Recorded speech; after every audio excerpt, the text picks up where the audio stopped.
Well, greetings. Thanks for joining today's webinar with Real Story Group. Excited to have Tony Byrne and Apoorv Durga here for today's session around Agentic AI.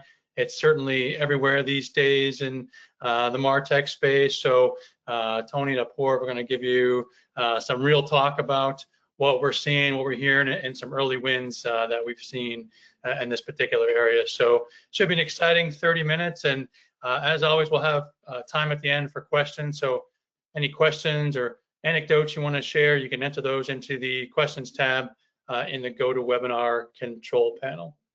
See a lot of new names on our list today, and wanted to welcome those of you that are new to RSG or those that are just coming back to us after a while. Certainly great to see all of you and give you a little background about us. We've been at this for 25 years now, advising folks on how to select marketing technology. And the approach that we've always taken is one that we're going to give you the real story about what these vendors do well, but probably more importantly in this case, what they don't do well and where they might fall short for you. So the real story about their AI capabilities, for example. So that's something that we can certainly help you out with as you're trying to navigate this ever-changing space. We never ever work for the vendors that we cover in any way, shape, or form. We just exist to sit on your side of the table to help you with your technology choices. For the majority of the folks that we work with, they also belong to our MarTech Stack Leadership Council. Really exciting group of folks that are thinking holistically about their stacks and how all these pieces fit together. We meet quarterly and actually have a meeting coming up in a few weeks in Houston. So if you want to learn more about joining our private council, please reach out to us after today's session and be happy to give you more details on that. But for now, I'm going to turn things over to Tony and Apoorv to really take you through the majority of today's session. So guys, take it away. Great, thanks, Scott. Really exciting topic here. We're going to do a little bit of tag teaming here. First is giving you a reference model, as we always do, about where Agentic AI kind of fits, Agentic AI fits in your broader stack. Then Apoorv is going to take over here and look at filtering, like where can you find the early wins? And this is going to depend from enterprise to enterprise, but then also how not to slip up along the way. And we spend a fair bit of time on that because we've seen, including among a number of our corporate members, a fair number of you actually slipping up, not because of anything necessarily intentional that you did, but because this is hard. And so we'll round up with a kind of closing on some important architectural questions. Like everything else in MarTech these days, AI in general and Agentic AI in particular calls the question on your stack and specifically calls the question on your overall architecture. And so we'll share some final thoughts with you there. Wanted to just point out that, as always, if you have any questions or any comments, something you want to share, something you disagree with, there's too many of you to unmute you, but feel free to use the questions tab in your GoToWebinar control panel, and we'll for sure have time at the end to get back to that. Okay, where Agentic AI in MarTech really stands today. And as you can imagine, there's a lot of talk about it. Of course, in reality, it's somewhat emergent. This is our overall reference model for AI. You can go back to some previous recorded webinars that we have where we basically just linger for 30 minutes just on this slide. But this is where we think the future needs to go for an intelligent enterprise. And that is, of course, on the right, you need to have all of these key issues of responsible AI addressed. And I'm sure that's no surprise to any of you. But if you don't deal with that, in particular, Agentic AI is really going to expose you there in a way that even generative and the other types of AI may not right now. Our sense is that AI needs to be built on top of foundational platforms. There's growing maturity, which we're happy to see out there in the world about the importance of those foundational platforms. And then we differentiate among 3 different types of AI. That's really important. Insights feeding into decisions, which then ought to drive generative. Unfortunately, many of you are doing it in the opposite direction, which is not the way you want to go. But we're going to focus today over here on the left, which is Agentic AI. And there's some core services there, and we're going to make a distinction between workflow automation and stack orchestration. So what does AI do? It automates and sequences tasks either within a platform, which we call workflow, or across your stack, which we call orchestration, without needing human input. That's a key distinction, is that most of what you see on offer today is actually workflow automation. In other words, it's a vendor showing you some agentic capabilities within their platform, but not actually across your stack. We tend to think that the great value is across your stack. But the key thing is that these are independent, goal-driven systems. And so it seems obvious, but we ought to just say, why does this actually matter? Is that it gets beyond static decision making. We know that static decision making is a big blocker for a lot of you. And the point here is that you could enable always on context aware systems that potentially can respond to change as it happens. So that's really interesting, because when we talk to our clients about AI, they often seem to think that these response loops are built in. They're actually typically not built in. This is some serious data science work, often associated with machine learning, that you need to make your agents actually adaptive, as opposed to just, sort of industrious toddlers who do something because they tell you to do it. So that's a really key distinction there as well that we'll get into. So when we look at the different use cases, there's definitely, as there is with all technology, a crawl, walk, run cycle. Partly this is to reassure you that if your enterprise is still in crawl stage, welcome to the club. Nearly every enterprise we talk to is. You're exploring or doing some manual heavy POCs with a lot of human in the loop type work. I'm really trying to figuring out, like, hey, where's there some benefit? Some of you are piloting some repeatable workflows that definitely have some autonomy and potentially some partial orchestration across platforms. That's great. We have not seen anyone yet running with this, what we call kind of agent 4.0, where you have live autonomous agents making goal-driven or objective-driven decisions across stack and doing this in production. Almost no one is doing that, at least not in a MarTech context. Certainly among the larger enterprises that we work with. But that doesn't mean that isn't a good target. But the important thing to understand is that a lot of the value that people talk about with agents often assume that you're in run mode, and the reality is almost nobody's in run mode today. That doesn't mean that you can't find some early wins, or that you shouldn't mature your organization in this direction and do that in a really thoughtful way. So what our colleagues here at Real Story Group have done is put together some scenario categories that are really important directionally, and then talk a little bit about some quick wins. So, a lot of agentic AI initially is going to extend some established use cases around things like things that we've already are trying to do, which is to have faster cycles of decision making at the edge, to have more adaptive and faster content supply chains, which everybody wants. And the issue is the traditional AI itself often doesn't do this in and of itself, because you're typically going to use, in fact, even different tools for things like Insights AI, which is going to tell you what you should be doing, Decisioning AI, which is going to show you how to do it and where, and then Gen AI, which is going to assemble the experience. Ideally, that's kind of a flywheel effect, and we know that a lot of the value from an ROI perspective comes in the learning loop. But that's really the call for agent AI. But once you're doing that, you have to kind of be in a run stage as well. But we think that there's 9 agentic scenarios that you can at least think about deploying now. And we say now, that means, again, with some degree of crawl, walk, run. There are some that are around insight acceleration. These are really exciting, and it's interesting that in the last 3 months, this is where we're getting most of our inquiries around.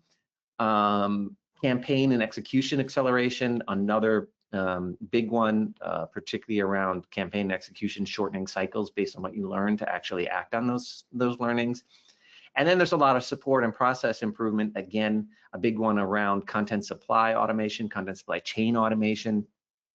And there's a lot of possibilities there. That's turning out to be a somewhat thornier nut to crack, because it requires a lot of different independent processes to be brought to bear and coordinated. So that's a great example of an orchestration workflow, as opposed to a kind of an intra-platform workflow. But anyway, these are 9, possible benefits here. So the potential, particularly when you're walking and especially running, the potential here really is substantial. So we're not down on agentic. It may be overhyped.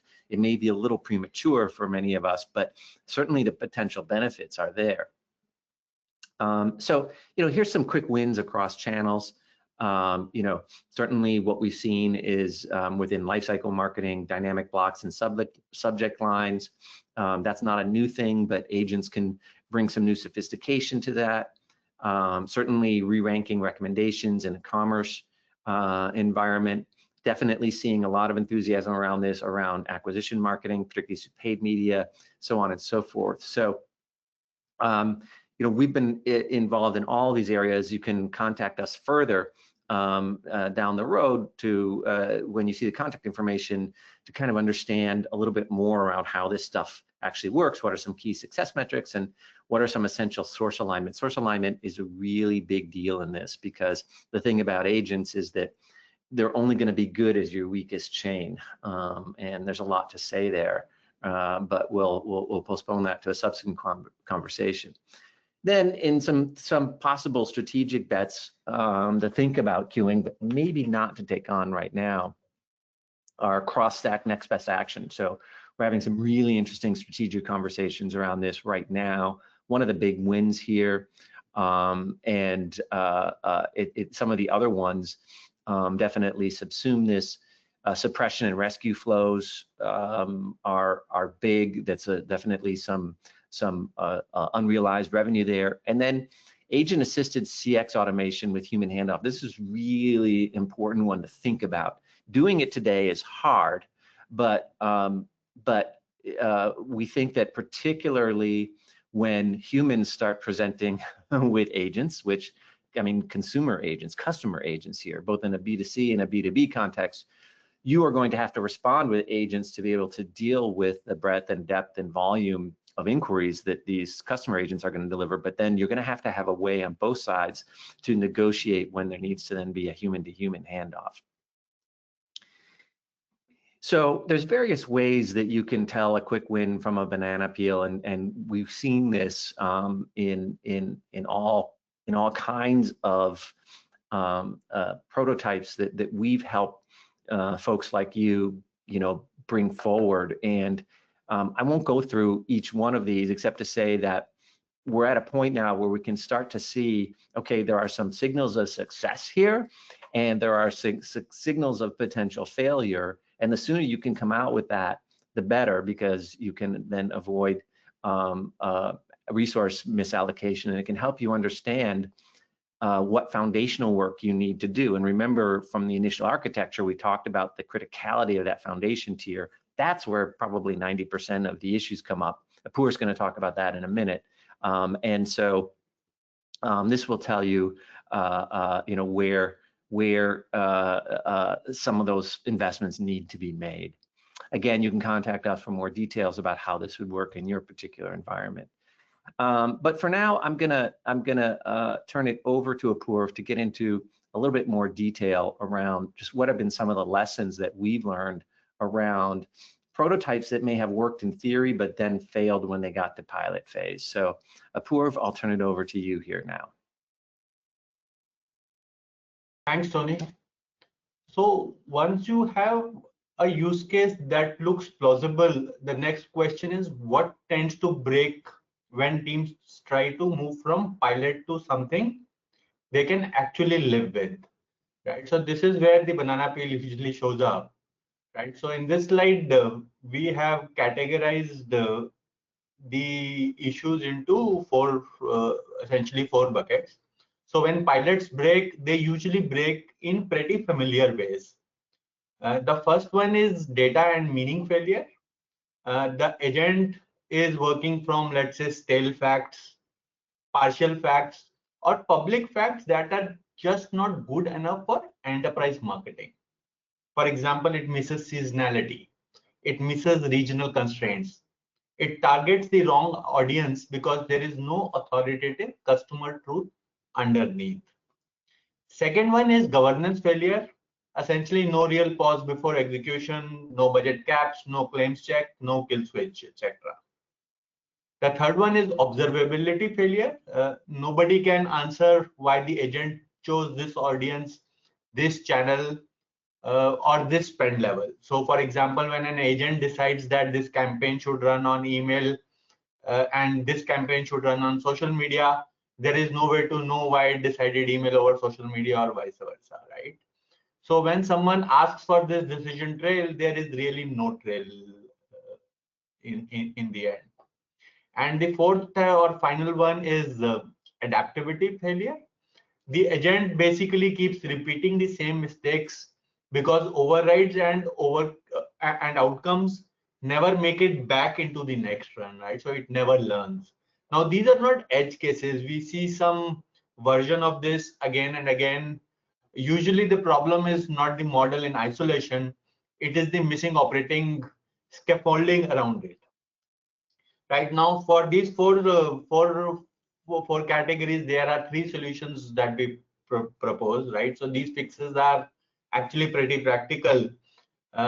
These three things is what I would place before I took any of this too seriously, right? So the first one is a context packet.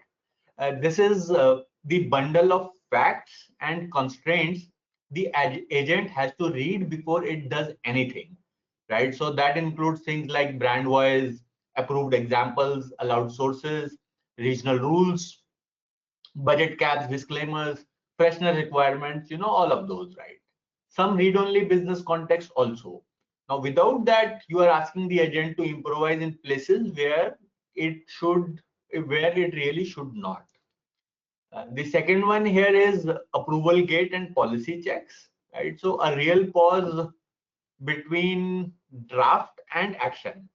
So that this second gate essentially checks claims, policies, any compliance risk, or for example, bad images, budget, capacity constraints, disclaimers, and whatever else matters for this scenario.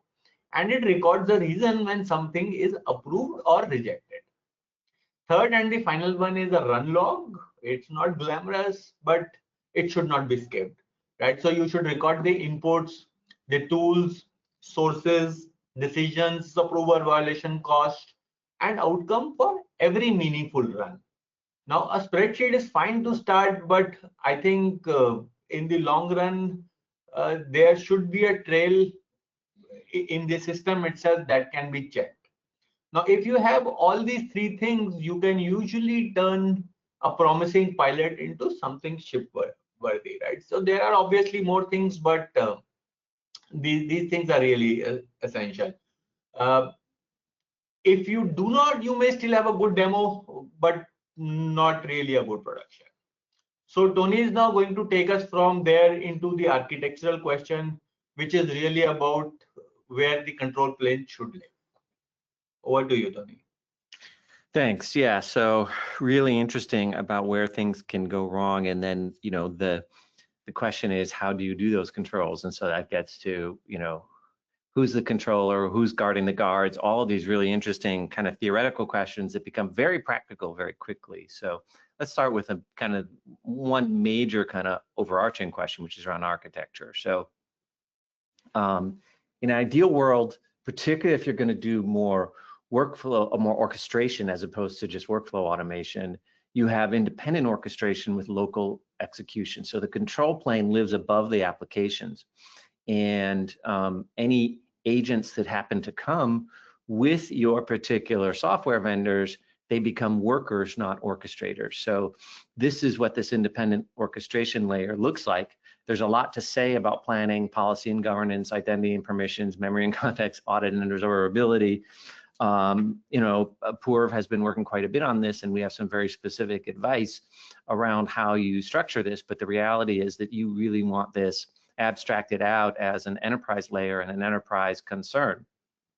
And the benefits really show up at the bottom here, where you have one shared context across all your steps, consistent policy enforcement, single log. And again, I want to reiterate what Apoorv said about the importance of being able to monitor and audit logs. And then the other thing it allows you to do is you can swap models or tools and keep your orchestration. This is really important because I think we're learning that you don't want to always use the same LLM, necessarily the same model, necessarily the same tool for these different things. You may no longer use Salesforce for outbound marketing. You don't want to lose your whole agentic infrastructure along the way. So you really want an agentic layer that lives above that. There's definitely some build here, but it's much better and much more value if we think about particularly going from walking to running than the agents that you'll find embedded in all of these little gray boxes here. So this is really, where does the control plane live? And you've heard our argument for an independent orchestration layer. For many of you, though, the reality is that the initial agents you might be lighting up are within specific MarTech vendor platforms. And so these are what I call suite first or platform first agents. And this it is not necessarily a bad thing to start with, but you need to understand that the control plane lives within that vendor's platform. So all of the rules and controls and other things that you give that are so critical, the logs and everything else, are going to live within that platform. And obviously the strongest behavior is going to be against that vendor's own objects. And so it works okay when the scenario lives inside one suite, but if your scenario spans 3 to 5 systems and you need consistent policy or an end-to-end audit trail, then you really want to be thinking about not platform workflow, but independent orchestration layer. And that's really what the previous slide really addressed here. So you can see our bias towards where you need to go if you want to have, production ready, controllable, high value agentic efforts in your MarTech environment. There's a substantial agentic AI marketplace. The reality is that some of these tools are more or less better suited to the 9 use cases that we laid out earlier, but the reality is too is that these are fundamentally development platforms. And again, a lot of them may be low code or no code, and you can help you quickly prototype, but you will definitely need developers to put this stuff into production. So what should you do? I mean, I think there's definitely some specific tactical development things to keep in mind that, you as I mentioned, you can have a business prototype and then pivot to code. You definitely want to keep an eye on costs, definitely mandate red team reviews, and be, treat no code like Excel macros, say no more. I think the strategic considerations where RSG can really help you come into sort of balancing value and speed here, and where are the highest value use cases that are also, how do you balance that against risk, resource, and time intensivity? And we've seen some quick hit AI deployments that deliver trivial returns. So you want to find a kind of a balance there. The other thing that you'll want to make sure you do is that you vet the in-platform features before lighting them up. And so that's applying all of the enterprise controls that we listed on that first slide. If you remember all those blue boxes that ran down the right, you need to apply those to every vendor AI and agentic capability, even though the feature may just appear overnight. You need to be sure you know what you're doing there, or I should say what they're doing on your behalf. There will be real software development, and that's why we have these development tactics on the left. And then again, always take a use case approach, both to the opportunities and to any vendor identification that you're going to be doing. So that's an area we can definitely help you based on already some work that we've been doing with some of your peers around which use cases are showing high value, which use cases are showing high development effort, and vice versa, and help you find that right balance to move forward here and mature your agentic capabilities. So there's a lot of different ways that we can help here. One that we've been spending a lot of time on is Gen AI for content supply chain. You might also say extending that really back into insights AI around what is actually working in your stack, and then moving your content supply chain a little bit faster based on these kind of signals that you're getting. Definitely use case rationalization, what I just spoke to, and then overall agentic AI readiness. And so there's a variety of different use cases here. There are some basic things you need to do regardless of the use case that you're going to light up. We've got a variety of different accelerators here in terms of things that we would deploy together with you, particular techniques that we would use, along with some optional services. The idea here is, again, that we're really focused on business scenario. We want to make sure that you have a stack. We are stack agnostic ourselves, want to make sure that you have the right agnostic solutions in the right layers as well, so that you're not, unduly locked in going forward. So we'll have time now for Q&A or any kind of feedback that you'd like to deliver. Once again, I'll invite you to use the go to webinar control panel, where there's a questions tab, and you can put in any feedback or questions that you have. I see a couple are coming up already. We'll take a look at those. But first, we'll turn it over to Scott to talk about, my colleague Scott Dill, to talk about next steps. Absolutely. Thanks, guys. Love the presentation. And just wanted to let you all know that we do have some webinars that you can take a look at. We've done 3 of these now as it pertains to AI that you're welcome to download on our site. So just go to the webinars tab on our site, and you can take a look at those, along with some other selection assistance presentations that you might enjoy.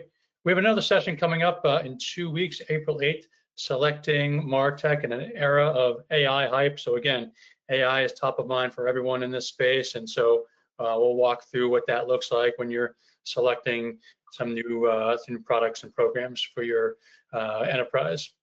I do see a couple of questions have come in, Tony and Apoorv, if you guys want to take a look at those. Sure. So Tracy's asking, what percentage of AI and agents in MarTech are using RAG for content automation workflows? So I'm going to take a stab at this, Apoorv, and then I'll ask you to maybe jump in here. I would tend to think it's very high right now, the usage of RAG, because most of this, again, is happening intra-platform. In other words, most of the activity that we see, at least so far, is enterprises using what their different vendors are offering them. And that could be your workflow vendor, it could be your content management vendor, it could be your digital asset management vendor, could be any number.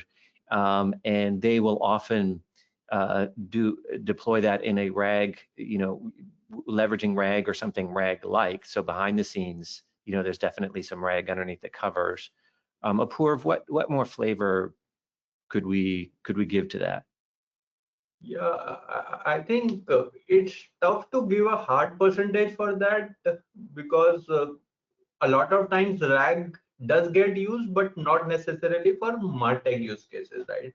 It gets used for customer service and other use cases as well. A while back, I came across a study that mentioned that about 35% of the survey respondents were using RAG in some way or implementing it, right? But it was not MarTech specific, so it's really hard to give a MarTech specific number there. Okay, thanks. So the other question is from Jawan. This is an interesting one, Apoorv.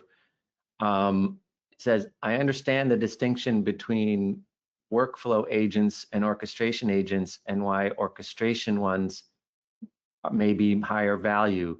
Should I just build up my base and focus on orchestration agents, or should I tiptoe my way in by doing some more simpler workflow agents along the way? Well, I think the way to do would be to first start with the simpler agents, right? The workflow agents, because those are really the foundational ones.